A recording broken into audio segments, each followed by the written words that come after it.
В эфире совместный проект «Радио Крым Реалии» и Первого канала Украинского радио. В эфире «Радио Крым Реалии». Дневное шоу с Виталием Портниковым.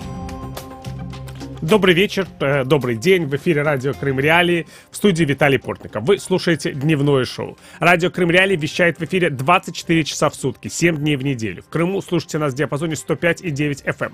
Крымчане могут бесплатно звонить в эфир по телефону 8 800 10 06 926. Для жителей материковой части Украины телефон студии 044 490 2905. Крым в центре внимания. Какое место аннексированный Крым занимает в повестке украинских властей? Какой была их политика по отношению к Крыму все эти десятилетия? Об этом мы поговорим с гостем нашей студии, заместителем главы Меджлиса крымско-татарского народа Ильмей Умеровым. Здравствуйте, рад вас видеть у нас. Прежде чем мы начнем беседу, предлагаем послушать короткую справку о нашем госте. Гость эфира. Ильмей Умеров, 60 лет, заместитель председателя Меджлиса крымско-татарского народа. Родился в Узбекистане. В 1980-м окончил Андижанский государственный медицинский институт, после чего работал акушером-гинекологом, позже анестезиологом-реаниматологом. В крымско-татарском национальном движении имя Ильмея Умерова впервые прозвучало в 1974-м. Он был одним из школьников, распространявших листовки, которые, по мнению сотрудников КГБ, порочили советский государственный и общественный строй. В 1988 году Умеров вернулся на историческую родину Бахчисарай. В мае 1994-го избран депутатом Верховной Рады Крыма. Вошел в постоянную комиссию по национальной политике и проблемам депортированных граждан. С 1994 по 1997 годы был вице-премьером в правительстве Крыма. В 2000 году Умеров работал заместителем главы Бахчисарайской райгосадминистрации. Через 2 года стал вице-спикером Верховной Рады Крыма. С 2005 года на протяжении 9 лет руководил Бахчисарайской районной администрацией. Весной 2014-го Ильмей Умеров выступил с официальным заявлением против действий России и призвал жителей полуострова не принимать участие в так называемом референдуме о статусе Крыма. После аннексии полуострова некоторое время продолжал исполнять обязанности главы Бахчисарайской райгосадминистрации, но уже в конце лета 2014-го покинул должность. Не желая присягать России как госслужащий, Умеров написал заявление на увольнение по собственному желанию. В 2015-м он стал заместителем председателя Меджлиса крымско-татарского народа. В мае 2016-го Ильмея Умерова задержали российские силовики. Его обвинили в призывах к изменению территориальной целостности России из-за высказываний в эфире телеканала АТР. В сентябре 2017-го подконтрольный Кремлю Верховный суд Крыма приговорил Ильмея Умерова к 2 годам колонии поселения. 25 октября 2017-го Россия передала Ильмея Умерова Турции вместе с другим крымским политузником Ахтемом Чигозом. Единой версии, каким образом удалось договориться об их отмене, нет до сих пор. По данным турецких СМИ, Умерова и Чигоза обменяли на российского шпиона. Гость эфира. Я хотел бы начать наш разговор с новости, которая вот буквально в эти дни обсуждается очень активно со вчерашнего вечера, о заявлении российского президента Владимира Путина, который на встрече с руководителями российских медиа и информационных агентств заявил, что Россия готова передать Украине военные корабли, которые есть в Крыму. Я хочу напомнить нашим слушателям, что эти корабли были фактически украдены Российской Федерацией во время аннексии Крыма. Им было запрещено покидать порт в Севастополе. Россия готова также передать авиационную технику и бронетехнику, которая находится в Крыму, сказал Путин, и даже заявил, что российская сторона готова помочь украинским военнослужащим осуществить транспортировку кораблей в Одессу и пригласил украинских военных к участию в утилизации украинских боеприпасов, которые находятся на территории Автономной Республики Крым. Вот такое совершенно новое заявление, которое, конечно,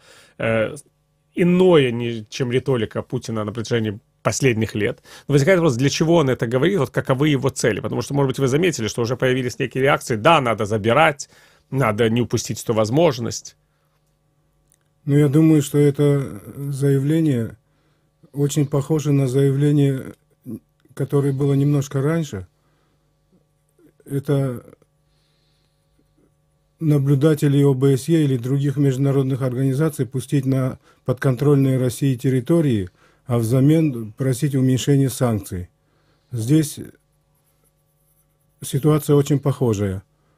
Я думаю, что украинские политики не должны вестись на такие утки, после деоккупации предъявим счет по всем статьям, в том числе за кражу вооружений. Тем более, наверное, большинство из этих вооружений еще с советских времен, и вряд ли оно стоит того, чтобы сейчас им всерьез заинтересоваться и клюнуть на эту такую подставу от Путина. Вы знаете, вот когда говорят об аннексии Крыма, всегда начинают саму тему аннексии и исчислять, если хотите, 2013 годом. Да, что вот Россия начала готовить эту операцию, что она воспользовалась Майданом, что она сделала все возможное, чтобы воспользоваться слабостью тогдашнего украинского государства и бегством из Киева Виктора Януковича, чтобы провести все эти действия. Но вот мне всегда казалось, что история с российской аннексией Крыма, она гораздо глубже и серьезнее, чем может это показаться вот тем, кто следит за этими событиями с 2013 года, вообще, можно сказать, может, даже с президентства Виктора Януковича. Вот я помню, что вы фактически начали участвовать в политической жизни Крыма, и мы об этом сказали в нашей справке, еще в 1994 году. А это был год, когда президентом Республики Крым был избран Юрий Мешков. Вы это хорошо помните. Конечно. И мне кажется, что это уже был такой момент, когда началась специальная операция по поглощению Крыма Россией. Вот вы помните, как это все происходило? Что, по сути, уже принимались решения, которые должны были привести к отколу Крыма. Когда вы начали задавать свой вопрос, вы сказали про 2013 год, и мне даже хотелось прервать вас, сказать о том, что это было гораздо раньше, на самом деле, со времен вот этого единственного президента Крыма Мешкова. Тогда просто у Украины хватило силы воли принять радикальное решение, отменить институт президентства и сохранить целостность Украины. То есть, на самом деле, процессы поглощения Крыма, конечно, начались не в 2013 и тем более не в 2014 году, а вынашиваются уже довольно давно. С 1992 года, наверное. Когда крымские татары стали ездить в Москву на митинги, на пикеты, когда они стали добиваться восстановления крымской татарской автономии в Крыму, когда была эта вот знаменитая встреча с тогдашним председателем Президиума Верховного Совета СССР Андреем Громыко, вы помните, тоже вы не участвовали в этой встрече? Не, мой брат участвовал. У вас брат участвовал, вот. Тогда, по сути, диалог шел о том, что восстановление автономии Республики Крым в составе Украины, оно должно быть связано именно с обеспечением национальных прав крымско-татарского народа. И так было, кстати говоря... Это в наших требованиях. Это было в ваших требованиях, и так было записано... Так ставилось во все времена. Да. И так было записано в постановлении Президиума Верховного Совета СССР, которое вообще отвечало на эти ваши требования. Как вы думаете, почему так не получилось? Почему, в принципе, автономия появилась, а ни о каких правах крымско-татарского народа в ней говорить не приходилось тогда? На самом деле, после той встречи, которую вы упомянули, Громыко, было сообщение ТАСС.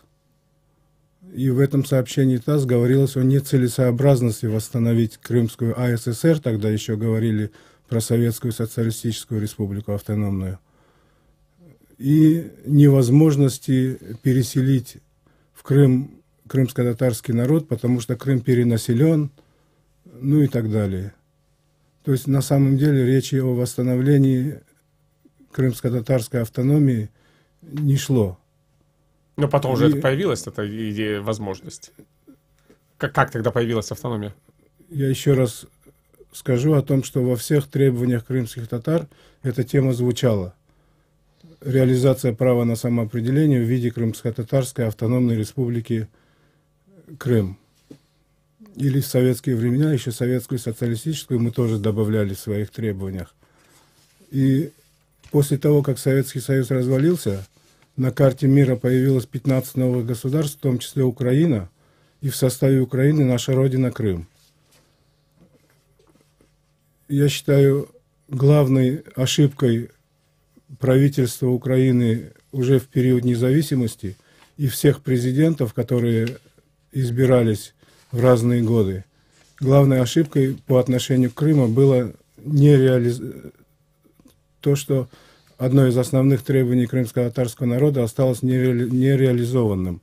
Если бы в 1992 году была восстановлена Крымская автономная республика Крым не в той форме, в которой она есть сейчас, а как крымско-татарская автономия, я убежден, что никакой аннексии в 2014 году бы не произошло. Но вот вы говорите, что это ошибка. Возможно, для украинских властей это была не столько ошибка, сколько действие в вполне понятной им парадигме.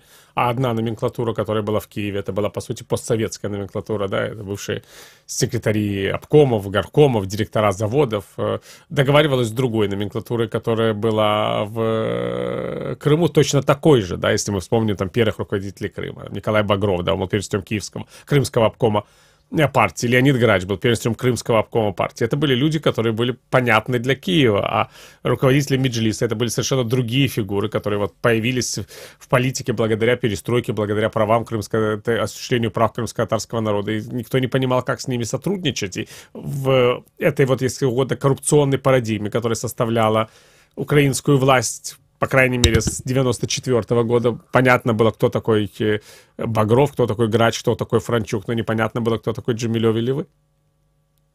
Ну, скорее всего, вы правы сейчас. В этой ситуации, вот что вы так предпринимали?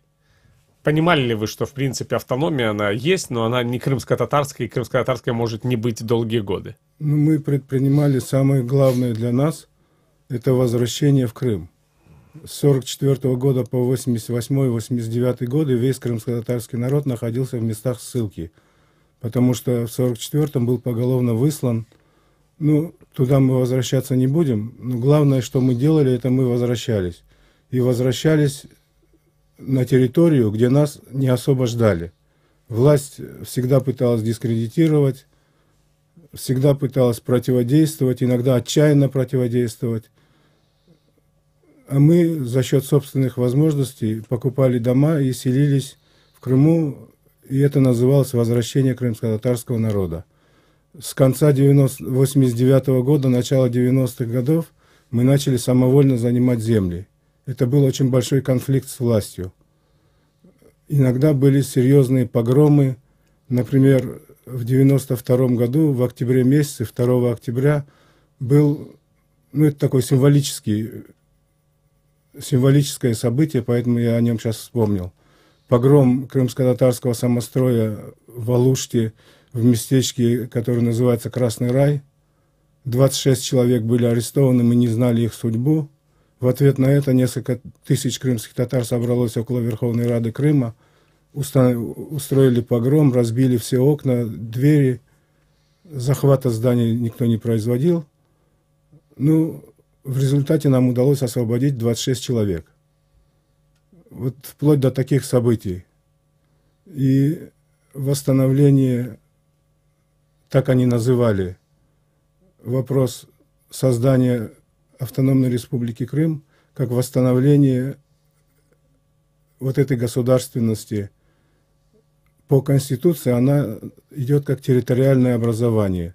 Мы же всегда требовали в Крыму создать национально-территориальное образование, пусть даже с таким же названием, но как реализация права крымско-татарского народа на самоопределение. Я убежден, что вы уже упомянули Николая Багрова. Это был ход Багрова против нас, не в нашу пользу. Это была не та автономия, о которой мы говорили в своих петициях и в своих выступлениях. Это было в противовес нашим требованиям создания автономной республики Крым по непонятному такому территориальному принципу. Скажите, а вот участие крымских татар во власти крымской, вы сами были вице-премьером в крымском правительстве, многие представители Меджлиса в разное время занимали разные достаточно серьезные должности в Верховном Совете Автономной Республики Крым, в правительстве. Насколько это было для вас полезно? Вообще вы реально могли повлиять на то, что происходит, находясь на этих должностях? К сожалению, мы реально повлиять на политические события, на ход этих событий не могли. Но это было дополнительным рупором к нашему национальному движению. Ведь с улицы не всегда можно донести то, что легко донести или легко сказать, находясь в каких-то кабинетах. Вот вы из собственного опыта помните, что были какие-то решения, которые вы хотели бы провести, и вам не удалось тогда? Или это уже очень давний период? Да нет, это все в пределах 2 десятков лет. Нельзя сказать, что очень давний период. Ну, например, решение или даже подойти к решению основного вопроса, это национальной государственности, нам не удавалось. Ни в какой период, кроме нынешнего. Но нынешний это уже в период оккупации Крыма, аннексии Крыма и фактической юрисдикции России в Крыму. А ваш собственный опыт, вот были ли какие-то назначения от имени Меджлиса, которые играли положительную роль? Вот, может быть, вы можете их назвать? Ну, нам удавалось решать некоторые вопросы, жизненно важные для, так скажем, текущего момента. Например, оформление самовольно занятых земель. Это больше 40 тысяч земельных участков в результате деятельности Меджлиса и назначенных Меджлисом людей удалось оформить. Это для нас как бы такой базовый вопрос, в результате которого значительная часть крымско-татарского народа сумела вернуться на родину. Я хочу поговорить с вами об Бахчисарае, вот отдельно, потому что мне казалось, и это был как раз тот период, когда вы возглавили бахчисарайскую администрацию, что Бахчисарай превращался в такой, я бы сказал, национальный очаг крымско-татарского народа. И, ну как это сказать, в такую локальную автономию, может быть. И я вот не знаю, насколько ваша деятельность, вы вот отдавали себе отчет в том, что это происходит так, или просто само сосредоточение крымско-татарского народа в районе Бахчисарая, Бахчисарайского района давало такие возможности? Ну, я, к сожалению, не могу с этим согласиться. Если бы на самом деле появилось какое-то влияние крымских татар, ну, может быть, я и сыграл в этом роль, но я был общий руководитель. Я не был руководителем крымских татар в тот период. Я был руководителем одного из ведущих районов Крыма. И за 9 лет работы мне удалось привести в район инвестиций больше, чем остальные 13 районов в Крыму вместе взятые. Кто больше? А насчет да. крымско-татарского влияния, ну, наверное, на территории района было влияние благодаря тому, что глава района крымский татарин. И есть мнение, что Бахчисарай — это крымско-татарский район, и как будто бы в нем большинство живут крымские татары. На самом деле это не так. Там чуть больше 20% населения составляют крымские татары, и среди районов Крыма это аж 7-й результат. А в самом Бахчисарае? И в самом Бахчисарае тоже порядка 20-21%. Ну вот тогда почему так создается, по вашему мнению, такое ощущение? Такое ощущение из-за исторических каких-то вещей? Или... Бахчисарай для нас не просто город, это не просто районный центр, а символ. Это исторический центр, столица некогда огромного и довольно сильного государства, в котором решались судьбы мира, Крымское ханство. И, видимо, нельзя сбрасывать со счетов, что в Бахчисарае жил Мустафа Джемилев, лидер крымско-татарского народа. И это вот создавало впечатление, что здесь культивируется или создается такой крымско-татарский очаг. На самом деле, когда мы говорим о восстановлении государственности, мы всегда говорим о всем Крыме, о Крыме в целом. Никогда не соглашались даже на какие-то переговоры по поводу предоставления каких-то дополнительных прав на отдельных территориях. Были иногда такие предложения сделать несколько районов, там Белогорский, Бахчисарайский, Сакский, объединить. Такой маленькой автономии. Да, мы на эти переговоры просто не шли. А это украинская сторона такое предлагала? Ну, вообще да, потому что мы почти весь период на украинской территории живем. А вот когда такого рода идеи возникали, это было чье президентство, если не секрет? Кто вообще с этим выступал?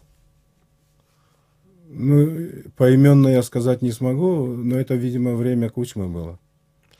А скажите, а вообще вот то, что сейчас происходит с Бахчисараем, вас не тревожит? Потому что есть такое ощущение, что именно вот во время российской аннексии идет такая планомерная работа по лишению Бахчисарая этого его, если хотите, такого особого ореола. И с точки зрения пропаганды, и с точки зрения того, что происходит с Ханским дворцом, и с точки зрения вообще, я бы сказал, такой вот работы, которая проводится оккупантом на территории именно Бахчисарайского района, мне кажется, что вот точно так же, как меня, он всегда интересовал как некое особое место, да, но и Путина он интересует как некое особое место, но с другим знаком. И я тоже в этом глубоко убежден, что это не случайное совпадение ошибок каких-то, а целенаправленная работа, направленная на уменьшение значения Бахчисарая и уничтожение остатков культурного наследия крымско-татарского народа. Это не случайно, то, что сейчас происходит с Ханским дворцом. Под видом ремонта они уничтожают аутентичность дворца или некоторых отдельных строений. Лишив аутентичности, они лишают его историческую привлекательность. А может что-то Украина сделать в этом смысле? Потому что ведь речь идет о неких объектах, которые всегда были объектами такого культурного наследия страны, и они за рубежом всегда воспринимались таким образом. Ну, наверное, трубить надо на весь мир. Подключать средства массовой информации, подключать международные организации, ООН, ОБСЕ, Европейский Союз, ЮНЕСКО. Когда вы говорите о том, что вы привлекали в Бахчисарай инвестиции, и что их было больше, чем в других районах Крыма, чьи это были инвестиции главным образом? Кто вот тогда интересовался именно Бахчисараем? Ну, большинство зарубежные инвестиции и некоторая часть внутреннеукраинские инвестиции. То есть Харьков, Днепропетровск, а зарубежные это были Соединенные Штаты, Финляндия, Германия.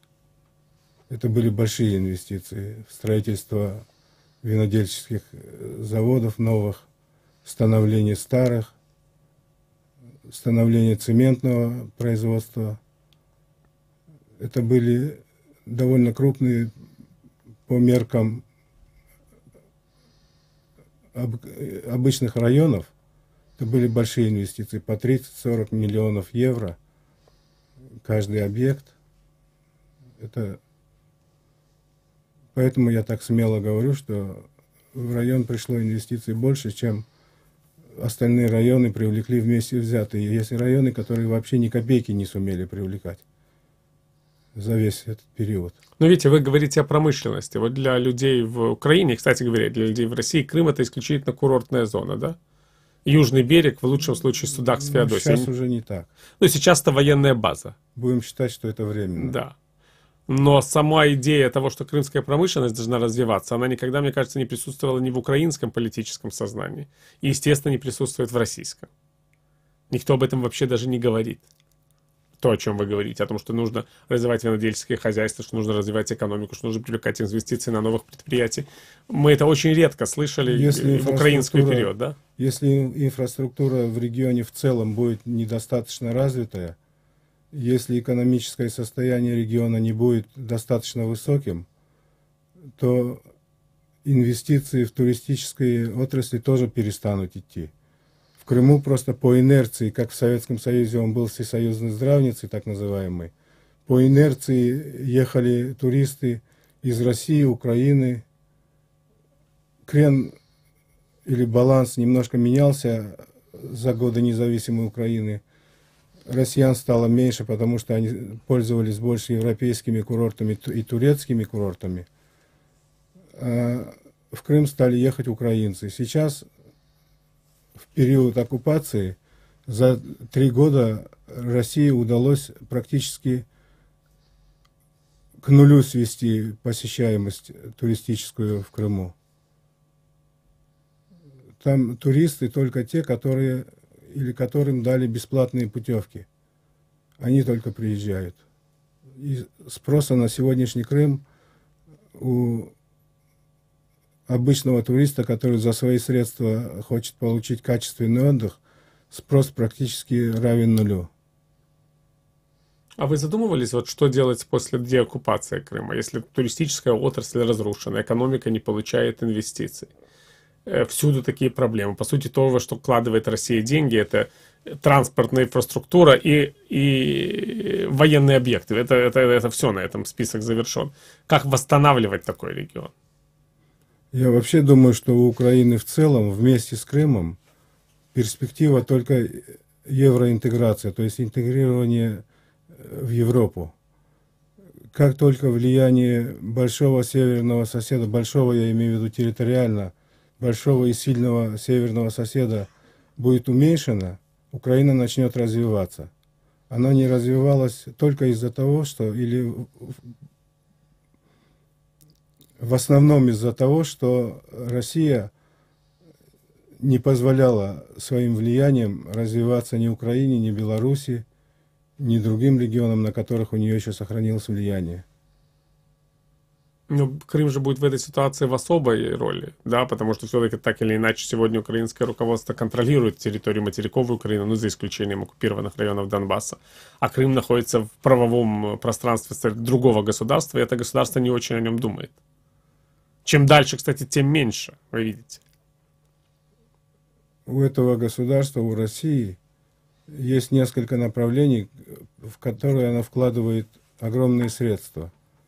Это строительство моста, строительство дорог и строительство некоторых, почти в каждом райцентре строится так или иначе детский садик и школа.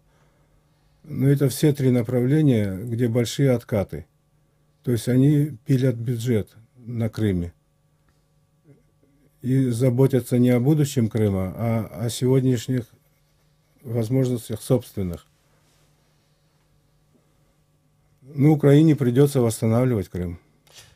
Как вы считаете, вот то, что практически вся крымская элита почти, да, депутаты Верховного Совета Крыма, представители исполнительной власти, ну, за редкими исключениями, они переместились в российские кресла. Как заменить этих людей потом будет другими людьми, если практически никто не совладал вот с этим вот искушением служить оккупанту? Ну, это очень серьезный вопрос. Во-первых, как быть с теми, кто переместился, как вы выразились, в российские кресла?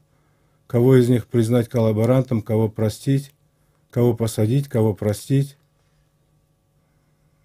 Это будет первый вопрос. И второй вопрос – подбор кадров. Я не готов отвечать на все подобные вопросы. Их придется решать уже на ходу. Кого-то подбирать из тех, кто проживал весь период в Крыму, кого-то посылать с материка. И не надо этого направления стесняться или преуменьшать его значение. Люди, которые сегодня интегрированы в украинские законодательства и работают руководителями каких-то регионов и в каких-то структурах, надо будет в большом количестве перемещать в Крым, и чтобы они занимали там определенные должности с целью вытащить Крым из того хаоса, в который он повергнут. Ну, я просто эти вопросы задаю именно потому, что мне кажется, что очень важно, так сказать, заранее продумывать какие-то вещи, чтобы не оказываться перед какими-то вызовами, да, которые мы оказались в 2014 году абсолютно не готовы к таким вещам, как аннексия Крыма, как реакция на эту аннексию, как выработка международной поддержки и так далее. И тому подобное. Я нашим слушателям хочу напомнить, что гость нашей сегодняшней программы, заместитель главы Меджлиса крымско-татарского народа Ильи Умеров. Мы беседуем с ним о украинской политике по отношению к Крыму и о том, что происходит с российской политикой по отношению к Крыму. Сейчас пришло время попрощаться с нашими слушателями, которые слушают нас в диапазоне средних волн, но мы продолжим наш эфир в интернете буквально через несколько секунд. Так что оставайтесь с нами, те, кто слушает наш интернет-эфир, и мы продолжим нашу беседу. Каждый будний день ведущие радио «Крым Реалии» информируют крымчан о самых важных событиях на полуострове и в мире. Дневное шоу на радио «Крым Реалии», ведет его Виталий Портников, наш гость, заместитель главы Меджлиса крымскотатарского народа Ильми Умеров. Я хочу, чтобы вот сейчас мы с вами послушали то, что сказал о Крыме в новогоднем обращении президент України Петр Порошенко. І від імені всієї України вітаю вас, наші співвітчизники, дорогі брати і сестри в Криму, Севастополі та окремих районах Донеччини та Луганщини. Російська окупація – це тимчасово. Ми обов'язково об'єднаємося, і все буде добре. Ну вот как вы считаете, такие слова слышат в Крыму? Когда президент Украины, обращаясь к жителям Крыма, говорит о безусловном объединении в будущем? Однозначно слышат. Там есть достаточно большое количество людей, которые слушают Украину и ждут, когда произойдет возвращение Крыма в состав Украины. К сожалению, приходится такими терминами пользоваться, как возвращение, потому что на самом деле реально там сегодня российская власть де-факто управляет всеми процессами. Но больше, чем многим кажется, людей, которые ждут и слышат подобные выступления. И очень правильно сказал президент, что это временное явление. Мы сейчас попробуем с вами отмотать историю в обратном порядке. Вот Виктор Янукович, можем, кстати, тоже послушать его высказывание. Это сделано оно было уже, когда он сбежал в Россию. И тоже оно очень, мне кажется, такое очевидное. Хорошо, что Крым отделился от Украины или нет? Нет, нехорошо. Я считаю, что это плохо. Но почему это произошло? Люди приняли решение. Первое – создавать отряды самообороны, защищаться. И второе – искать защиты у России. И была создана реальная атмосфера для проведения референдума. И то, что крымский народ проголосовал, это результат провокаций Майдана. Если бы Майдан не спровоцировал такие настроения в Крыму, этого бы не было. Хотя в Крыму всегда были пророссийские настроения. Мы это очень хорошо знаем. Ну вот, видите, Янукович, по сути, согласился с легитимностью того, что происходило в Крыму после 2014 года. Но у меня есть другой вопрос по этому поводу. Сама политика Януковича по отношению к Крыму, то, что он там доверил Крым своим эмиссарам из Донецкой области, то, что Крым долгое время был вотчиной Джарты, а потом Могилева, не стало ли это, я бы сказал, таким созданием условий для будущей аннексии Крыма, облегчением этих условий, если хотите? Однозначно, да. Мы уже говорили о том, что пророссийские настроения в Крыму присутствовали, желание забрать Крым или аннексировать Крым было уже очень давно, второй, третий год, и дальше все время присутствовало, и сепаратистские настроения в Крыму были довольно сильными во все времена. Но Янукович создал условия не только своим бегством, но и до этого он практически уничтожил украинскую армию, лишив ее финансирования, и таким образом обескровил Украину. А Россия воспользовалась просто моментом, когда Украина была очень слаба. Я здесь не думаю, что были договоренности с Януковичем сдать Крым или еще что-то. Я думаю о том, что просто Россия решила воспользоваться моментом. И буквально в течение нескольких дней быстро приняли целый ряд решений. После того, как было принято решение о референдуме, если вы помните, вначале было принято решение проводить референдум где-то в конце мая. Потом перенесли на апрель, потом перенесли на март. И в течение 2 недель очень быстро, без никакой подготовки, под дулами автоматов провели несколько заседаний Верховной Рады Крыма, приняли решение о референдуме и в течение 2 недель его провели. Я находился весь этот период в Крыму, делал заявление против референдума, призывал не идти на референдум, но как бы его все равно провели, с большими приписками. Если есть необходимость об этом сказать, то тоже можно. Не 80% реально участвовало, а процента там 33-34%. А насчет 97% поддержки вопроса, который был вынесен на референдум, ну это, наверное, правда. 30% пришли, и на самом деле 90% поддержали. Виктор Ющенко, вот мы тоже сейчас послушаем его высказывание относительно будущего Криму.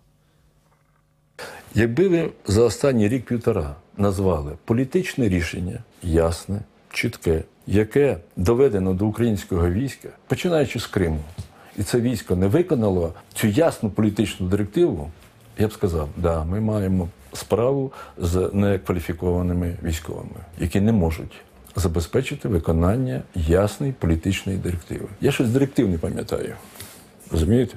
І тому судить про воїна, якому не дають команди, чи стоять, чи відступати, чи наступати. І ми так легко коментуємо болото, яке дуже часто в нас відбувається на сьогоднішньому фронті. Думаю, що це не вина. Когда Ющенко избрали президента в 2004 году, после Майдана, и, кстати говоря, крымские татары, Меджлис очень поддерживали это избрание, сам Майдан, были очень большие надежды на изменение крымской повестки. Почему они не оправдались, по-вашему? Более того, кроме того, что мы поддерживали Майдан и находились там практически с начала и до последнего дня, до назначения Ющенко президентом через суд, я, кроме этого, был доверенным лицом Ющенко по одному из округов в Крыму. И с этим президентом мы связывали очень большие надежды, в первую очередь по вопросу изменения территориальной автономии на национальную автономию. Потому что это как бы основной пункт восстановления прав коренного крымско-татарского народа. Однако Ющенко нас разочаровал при первой же встрече. Где-то примерно через месяц после его избрания мы в Бахчисарае, в Ханском дворце, в музейной комнате, где когда-то ханы принимали своих гостей, мы в этой комнате провели встречу с Ющенко, и он сказал такую мысль, что если вы откажетесь от национальной автономии и от своей декларации о национальном суверенитете, тогда мы будем с вами общаться. Таким образом, у нас очень серьезная трещина в взаимоотношениях появилась через месяц после его избрания. И он в целом не оправдал наших надежд ни насколько. Леонид Кучма, второй президент Украины. Мы говорили уже о 94-95 году. Давайте послушаем. України була можливість зберегти Крим, якщо б своєчасно реагували на ті події, які відбувалися в Криму. Своєчасно, починаючи з захоплення Верховної Ради, Криму і уряд. Там же всі ж відмовились. Росіяни сказали, що це не їхні там військові. Кримчані сказали, також не їхні. Взагалі про референдум ще не було. Так хто там тоді? Терористи були. Треба було діяти відповідно до цього. Де-факто Крим вже в Росії. Ну, вы видите, с одной стороны, вот есть противоречие. Мы говорили с вами в начале нашей беседы о том, что, по сути, Украине удалось сорвать российскую спецоперацию центральной фигуры, которой был президент Мешков по отделению Крыма. А с другой стороны, именно при Кучме Крым приобрел тот вид, который он имел все последующие годы. Я бы сказал, такой криминально-номенклатурной автономии, если можно так сказать. При Кучме, наверное, самой большой ошибкой была его так называемая многовекторность. Он, если один день подписывал соглашение с Европейским Союзом, на второй день ехал в Москву подписывать соглашение о сотрудничестве с Российской Федерацией. Он, зная угрозу, постоянно присутствующую со стороны России, все равно эту многовекторность соблюдал. В отношении крымских татар небольшой плюс во взаимоотношениях с Кучмой можно отметить.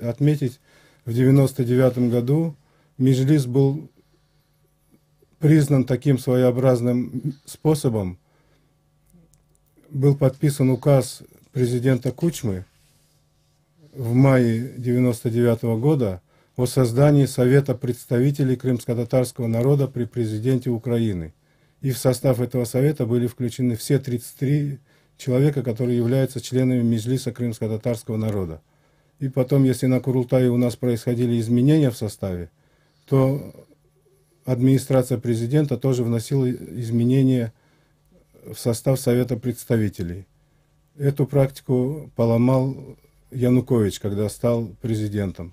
Ющенко на нее, можно сказать, не обращал внимания. Вот несмотря на то, что мы его очень активно поддерживали, он в решении крымско-татарских вопросов всегда занимал какую-то безразличную позицию. И мы дошли до Леонида Кравчука. Вот сейчас мы послушаем его цитату. Я думаю, що поверне Крим тоді, коли Росія не зможе управляти Кримом. Рішенням Політбюро ЦК КПРС Крим передається Україні. Це було горе, тому що треба було частину своїх ресурсів передати в Крим. Україна вклала туди більше 100 мільярдів доларів для того, щоб провести воду, шляхи, курорти, відновити сільське господарство, його культуру і інше. Так що ці міфи, які весь час йдуть з Москви, що Крим, це, власне кажучи, це їхня територія, що це що без Криму вони не можуть, що це міста їхньої слави, це все видумки.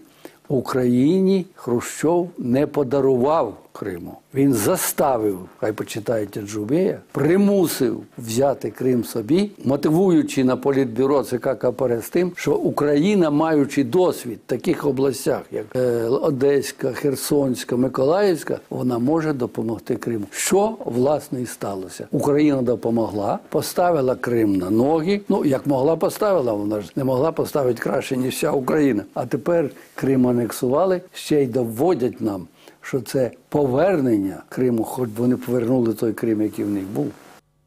Вот тут тоже очень интересный момент.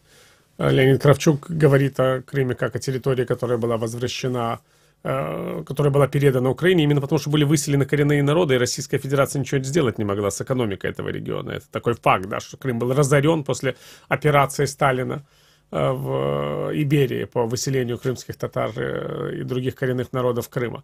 Но тут есть другой вопрос очень важный. Когда встал вопрос об автономии, это по сути было при Леониде Кравчуке, то тогда уже была сформирована эта территориальная ненациональная автономия. Как вы считаете, а Кравчук мог иначе тогда действовать? Может быть, тут корень проблемы, но с другой стороны, принималось ли решение тогда в Киеве о том, какой будет эта автономия, или все же в Москве? Вообще, на самом деле, автономия была еще до того, как Кравчук стал президентом. За несколько месяцев до развала Советского Союза, зимой 1991 года, то есть в начале 1991 года, было принято решение о создании Крымской АССР как восстановление, я не помню формулировки, но восстановление того, что было ликвидировано в 1945 году. Да, но там было с учетом прав коренных народов Крыма, там была такая формулировка. В старой? Нет, в этом постановлении, которое вы ссылаетесь. Там об этом говорилось, просто это никогда не было осуществлено. И в 1992 году, когда принималась Конституция Автономной Республики Крым, вернее, утверждалась в Киеве, уж тогда, будучи президентом, Леонид Макарович мог повлиять. И мы об этом трубили еще в те годы. Однако ни при Кравчуке, ни потом при Кучме никто больше не возвращался к тексту Конституции и к формулировкам, которые есть в отношении Крыма в Конституции Украины. Только сейчас во всеуслышание президент Порошенко об этом говорит. Ну вот это, кстати, тоже интересно. Насколько вы верите в то, что сейчас хотя бы украинская конституция может быть в этой части изменена? Ну, прагматики, я думаю, не особо верят, хотя бы потому, что для того, чтобы внести изменения в Конституцию, необходимо набирать 300 голосов в Верховной Раде Украины, то есть конституционное большинство. Вряд ли это сегодня удастся, но можно пойти путем более гладким. Принять закон о статусе крымско-татарского народа, в котором обозначить, что он является субъектом права нации на самоопределение, и как восстановление их прав необходимо создать крымско-татарскую автономию, и это как переходный период будет действовать закон, который принимается 226 голосами. 226 голосов набрать Проще, чем 2/3, да. проще, и это более реально. А вы считаете, что есть такое количество голосов в нынешнем парламенте, или это уже дело парламента следующего созыва? Это дело парламента в решении конкретного вопроса. Я думаю, что можно договориться с каждой депутатской группой, с каждой депутатской фракцией, с какими-то депутатами индивидуально и набрать 226 голосов для Мустафы Джемилева и Рифата Чубарова при поддержке президента. Это вполне реально, и депутаты могли бы один раз проголосовать, независимо от противоречий между фракциями или группами. Ну вот то, что вы сейчас говорите о том, что можно пока что не принимать изменения в Конституции, а принять новый закон, это для меня некая новая информация. Я об этом это вот то, что не слышал. Это вот возникает сейчас, это ваше мнение, или это то, что вы обсуждаете между собой, когда речь идет, как выйти из этой ситуации? Не, в данном случае я говорю свое мнение, а в кабинетах правительственных сейчас рабочая группа, подходит к концу ее работа над формулировками в Конституцию Украины, над формулировками, которые необходимо внести. И в ближайшее время эти предложения будут внесены в комитеты Верховной Рады. Потом будет вынесено в повестку дня и будет проводиться голосование. А я, когда говорю о голосовании, мое мнение, что 300 голосов набрать нереально. Поэтому я предлагаю, или я считаю, что можно пойти вот тем путем, о котором я сказал. То есть это ваш вариант на тот случай, если станет очевидным, что изменений в Конституцию добиться не удается? Ну да. Ну это интересные предложения, конечно, но с другой стороны, вы же представляете себе, что провал конституционных изменений это будет достаточно серьезным ударом по взаимоотношениям между Украиной и крымско-татарским народом, да и по имиджу Украины в этой части, да. То есть не так просто будет восстановить это доверие, когда голосование не удастся. Ну, я думаю, доводить до того, чтобы голосование не удастся, не следует. Можно же просчитывать. Если не просчитывается 300 голосов, надо срочно менять тактику. И вот таким образом принимать такой закон. Возможно, да. А вы не думаете, что этот закон может из временного варианта стать постоянным даже в том случае, если деоккупация Крыма состоится? Ну, закон в любом случае должен быть постоянным. Но я имею в виду, что не будет ничего большего, чем этот закон. Что это и будет максимум возможностей. Это должно быть не навсегда, что не будет ничего большего.